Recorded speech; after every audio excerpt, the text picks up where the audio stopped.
Once upon a time, there lived a poor widow, and she had a son, Jack, and a cow, Belyanka.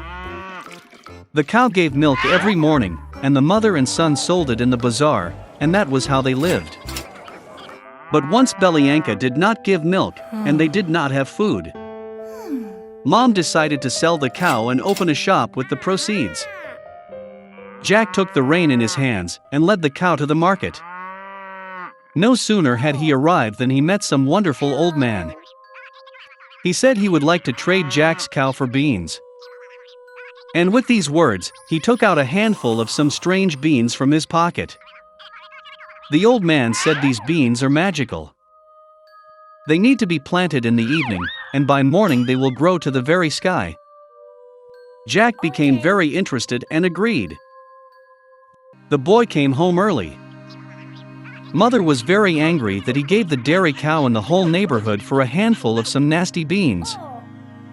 But Jack remembered the old man's words and decided that there was nothing to do, and planted beans in the yard.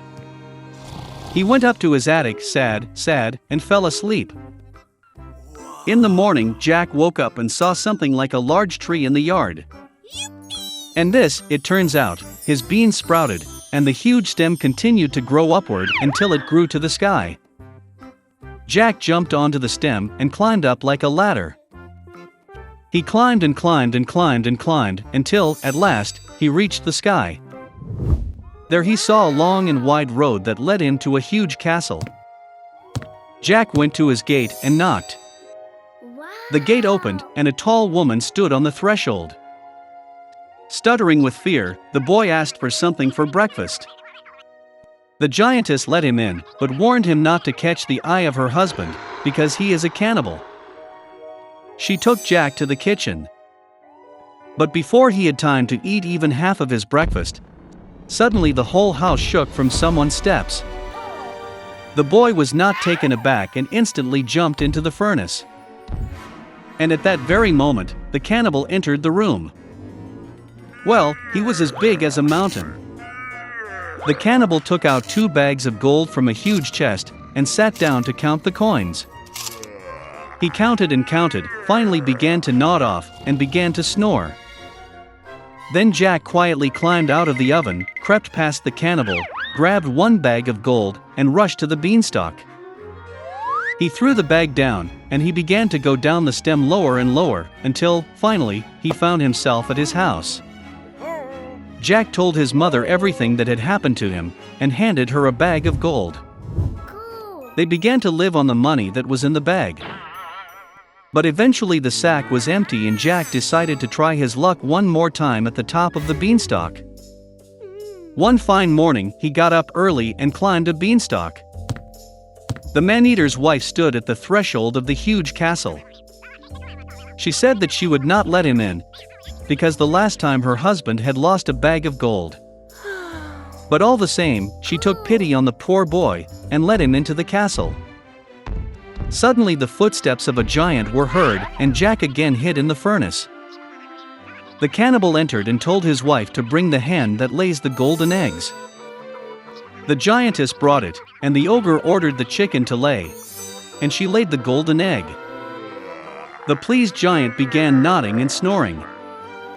Then Jack climbed out of the oven, grabbed the golden chicken and rushed to the beanstalk.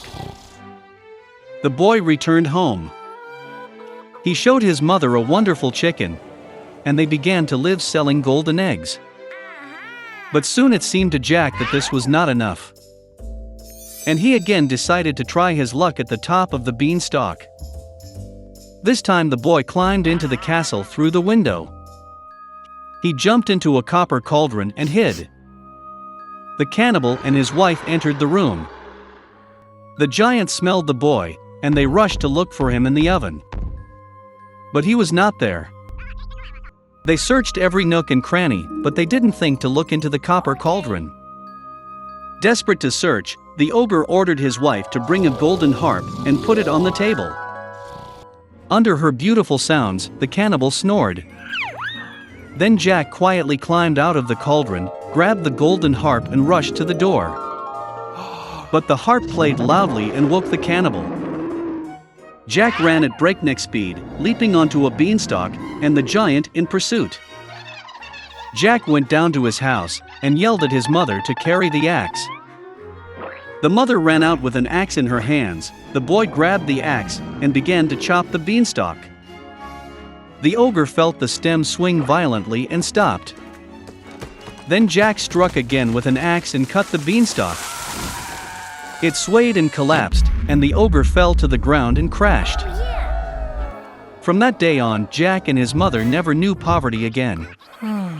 But the boy was very sorry that, because of their greed, they almost paid with their lives.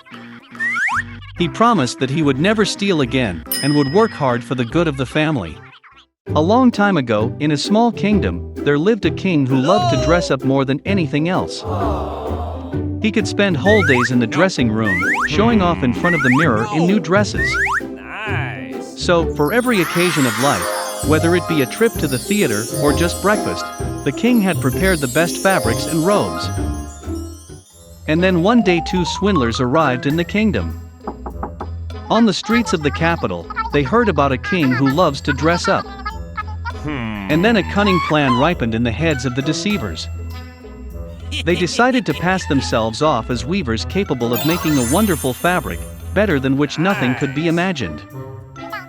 And so that the king would definitely pay attention to them, the scammers spread a rumor that their fabric had magical properties. It is completely invisible to those who are impenetrably stupid. When the monarch heard about the incredible weavers who appeared in his kingdom, he was very happy. After all, at last he had the opportunity to understand which of the royal advisors and subjects is stupid. The next day, the king summoned the weavers, showered them with gold and ordered him to sew the best dress from magic fabrics and gold threads. Then the deceivers took all the valuable materials, took the gold and set to work. They sat down at the empty royal machines and began to pretend that they were sewing a magic dress for the king.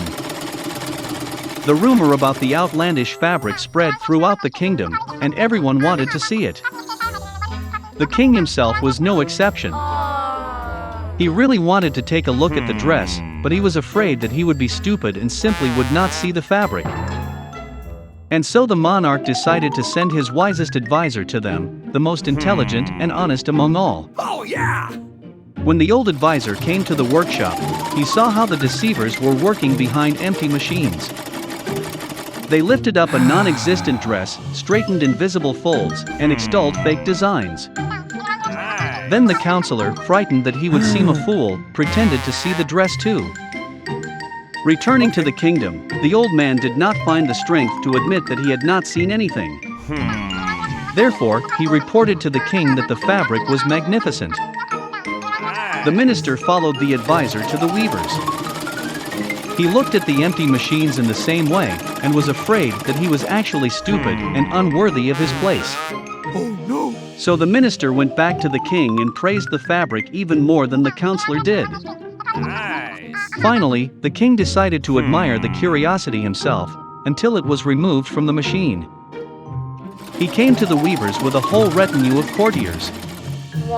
But neither the monarch nor the advisors saw the dress. However, each of them began to admire the outfit, imagining that everyone else was actually seeing the fabric. Satisfied with the result, the king awarded the cunning Knight's Cross and granted them the title of court weavers. And then the day came when you could put on a new outfit. The rogue weavers volunteered to assemble the king themselves. They dressed the ruler in non-existent trousers, then a camisole, and an invisible kaftan. And all the nobility who watched the process only said how beautiful the costume was, and how it went to the king. Finally the monarch went out into the street. The subjects had already gathered around, hoping to see the magnificent attire of the king. However, none of those who came did not admit that they saw nothing. When suddenly a little boy appeared from the crowd and exclaimed that the king was naked. The crowd picked up these words, and everyone around began to laugh at the ruler. The monarch realized that he had been deceived, but continued his march, as befits a king. And his retinue still supported the mantle, which in fact did not exist.